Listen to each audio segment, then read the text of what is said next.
Hello, in this video we're gonna check if you can log in using Battle.net platform to Diablo Immortal on a mobile phone. So in order to do that, I'm gonna press the top right corner button, which is the menu button, then go for the settings and go for the account. Here I can either create new account or log in to already existing one. So I'm going for login.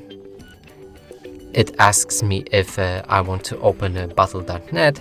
So I will click continue, and that already confirms that we can connect or create and use account from Battle.net for Diablo Immortal. And that's it for this video. Hope you like it. Please consider subscribing to our channel, leave a like and a comment below.